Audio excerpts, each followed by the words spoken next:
kind of connected on it with connected to the story on a personal level from like my own background, and my mom throughout her life has struggled with kind of sicknesses and different illnesses, and she's still around, thankfully. But I think looking at it in retrospect, that's something that drew me to the story, even though it was in many ways a very foreign story to me. That I think was like one of the core emotional elements that even subconsciously I kind of went after. It's so beautiful, the film. It really is. I saw the trailer, so. Yeah, we thought about faking it out in Malibu Creek State Park, but my producers, who were both friends of mine from the film school, they twisted my arm and they said, no, let's go to Vietnam.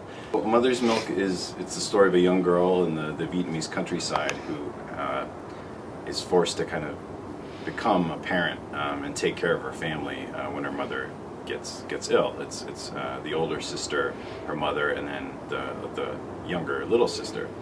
And so it's kind of a coming of age before your time story. And I kind of tried to attack it. There's one genre of child film that kind of places children in peril, and then the children go into this like fantasy world they use this fantasy world to kind of cope with domestic abuse or whatever. And that's a great type of film, but for me, I was struck by the fact that there's a lot of kids who don't have that luxury. They don't have the luxury of fantasizing because they have to take care of their little sister or cook dinner or go and pick food in the cornfields. And I kind of went at it with that kind of stylistic angle. Casting, we cast with through a production company, HK Film in Vietnam, and we saw about 35 girls. The very first one we saw, the girl that plays An, was the very first girl that we saw, and we ended up casting her. And the younger one was a little more difficult because we needed someone who was very intelligent emotionally and had kind of a mischievous nature about her. And we found Kim, the younger one, and she started making fun of me in the audition and started making jokes, and that was a good sign. You're like, that's it. Yeah. I have a feature-length version of the script, and the student that the film is based on, this is just the beginning of her life story is even more interesting than her time in Vietnam. After high school, she moved to Vegas and became a professional poker player, and I think is ranked 13 in the world. She's won over $1 million, and she's about 5 feet tall and this tiny little thing. They call her the poker pixie.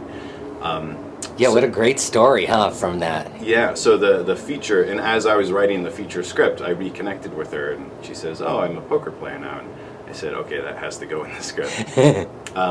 So it's kind of it's based on her life, and it follows these young girls as older women when they're adults, and the older sister was separated from the younger sister, so she goes back to Vietnam to look for her younger sister.